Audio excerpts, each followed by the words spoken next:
Okay, now we're ready to begin the discussion component of this lecture, and this will be 4B. I think I might have made a mistake and gave you the wrong number on a previous video. If I did, sorry about that.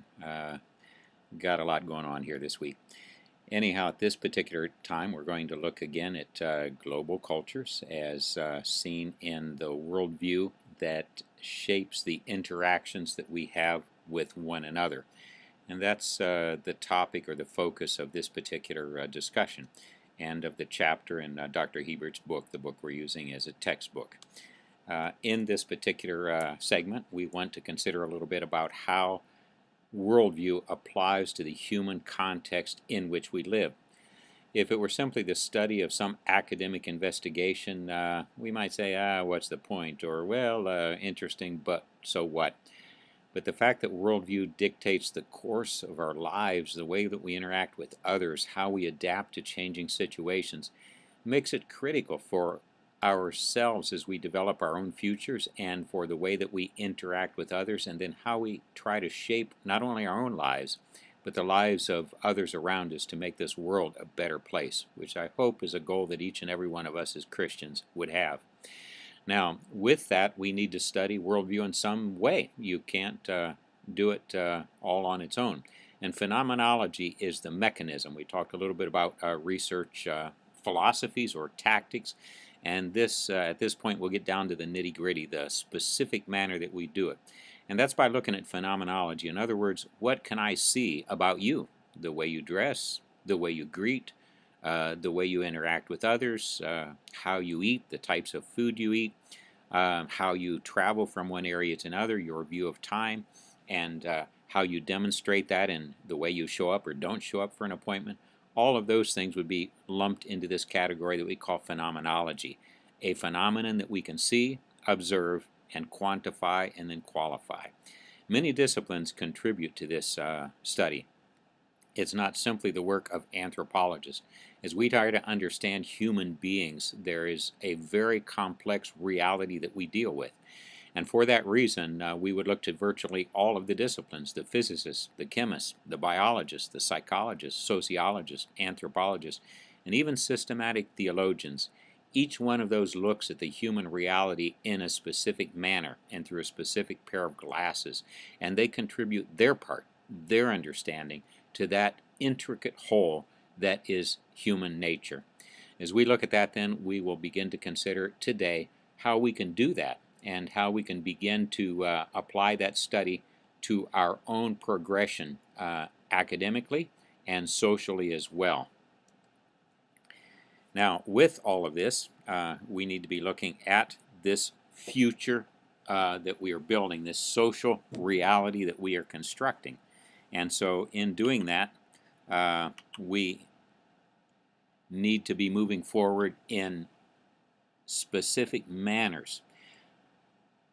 Worldview has been studied in a lot of different ways. We've already talked about some of the possibilities and all that, and I want to talk now a little about specific research theories or paradigms that have been used and mention a few of those. And there's probably an almost infinite list out there that we could work from. I'd like to mention a whole lot more, but this class is not a class on methodologies or on paradigms. So I'll mention a few of the critical or key ones that have been used over the years and the ones that are included in the book that we have for our textbook this semester. Reductionism was where culture or cultural tendencies or traits were distilled and reduced to the lowest common denominator. For example, how do we interact? And it might look at one specific thing, time, for example, or the relationship between two different ages or generations, or the foods that we eat, or something of that nature. Obviously, this provides a very limited view of things and does not give us a very adequate or complete understanding. Stratification would be another methodology, and this is the one that was imposed upon us through modernism, which was kind of the predominant philosophy of education and science and social research in the late 1800s and for probably a good part of the 1900s. Stratification had that tendency of compartmentalizing life. In other words, academic and scientific was one aspect, and religious and spiritual was another aspect. and you simply did not and could not mix the two. That led to sort of a bifurcation of lifestyles where a person could be maybe a committed Christian on Sundays and go out into the world and be a very secular, scientifically oriented person in his or her workaday week. That separated one from the other, and so one could not comment on the other nor contribute to it. And I think many people came to realize that that had become a significant problem, and with that then we reached what was often called postmodernism.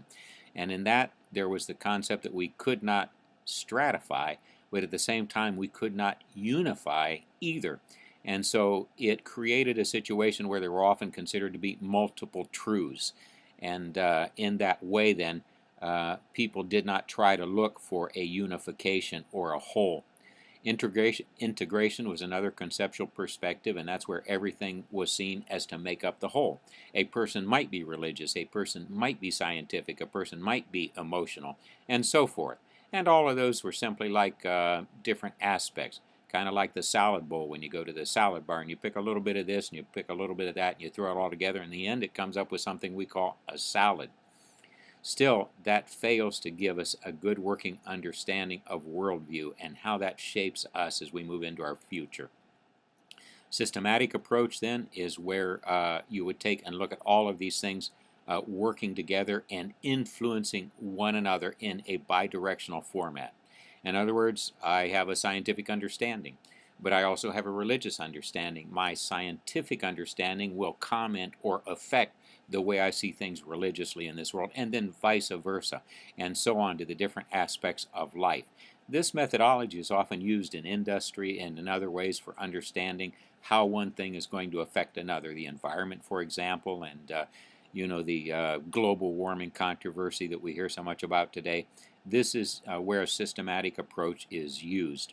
Finally, as we're doing this, we have to realize that we actually work with two very different systems, and so each one of these conceptual perspectives will be used in a different way depending on the type of system that we're working with. A mechanical system is very different from an organic system. A mechanical system might be something like your car, for example.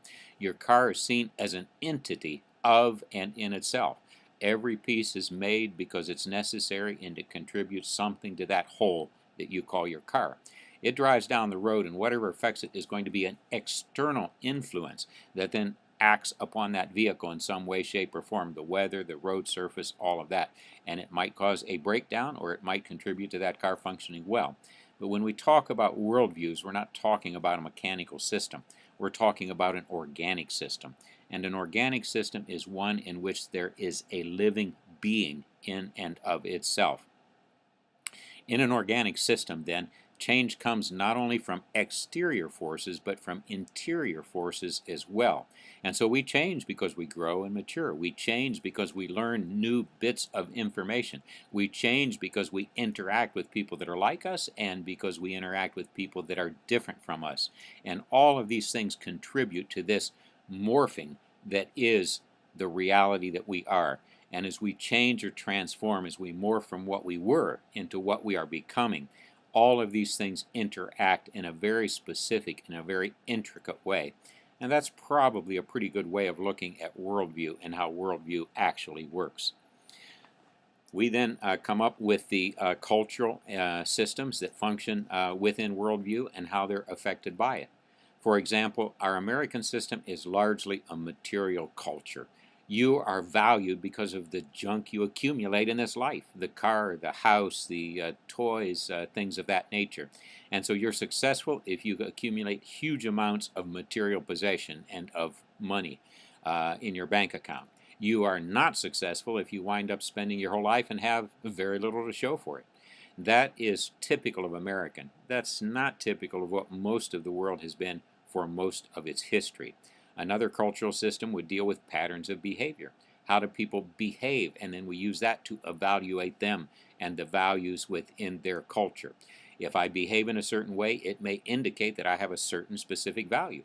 For example, a person might go to all the football games of their alma mater, and that would indicate that they place high value on sports competitions, for example.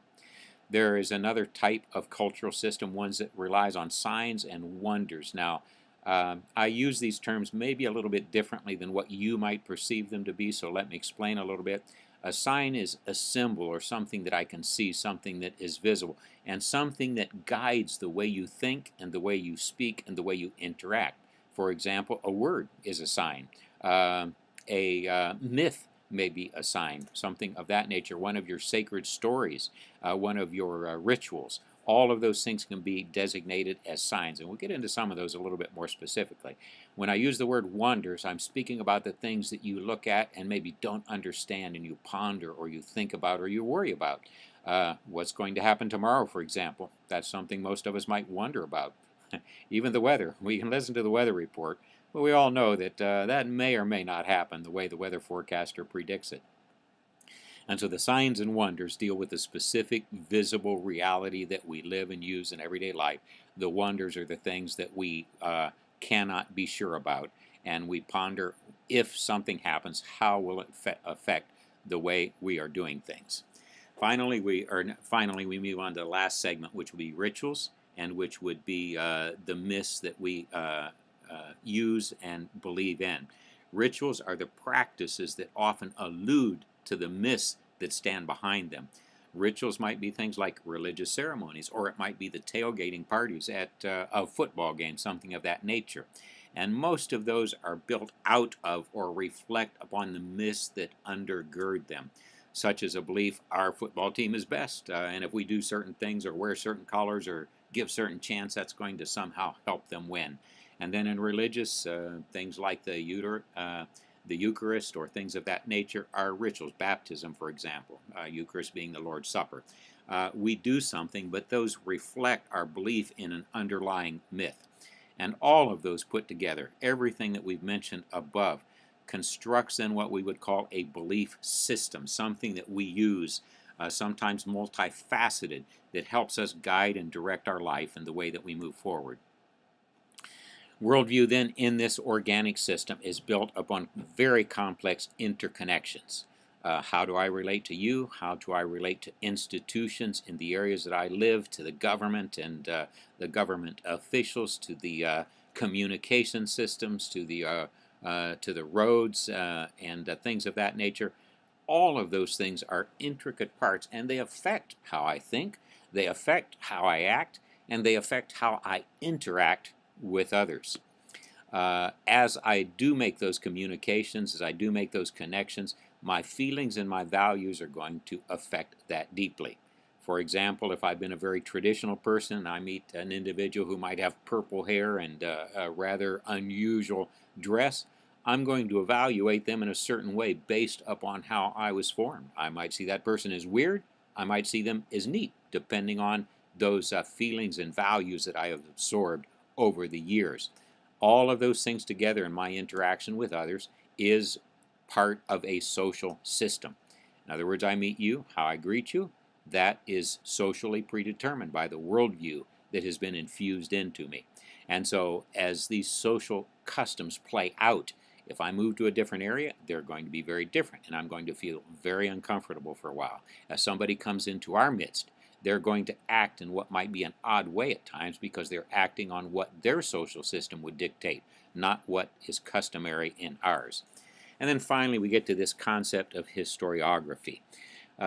We can speak about worldview in its immediate form or in its transformation over a period of time. It's difficult to understand who we are and what we are today unless we understand a little bit about where we have come from. The things that happened in this country 200 years ago, 100 years ago, and 10 years ago affect who we are today and what we are today. They affect how we do things, and they affect how we expect our life to develop more into the future. So as you can see, worldview is intricately related to who we are, to how we form our daily structure, to how we live our lives, and to how we interact with others. And that's why it is so important. I'll be looking forward to your discussion of some of these topics, some of these thoughts, what you think about them, and how maybe they've affected your thinking. I'll be waiting for those contributions in the discussion session.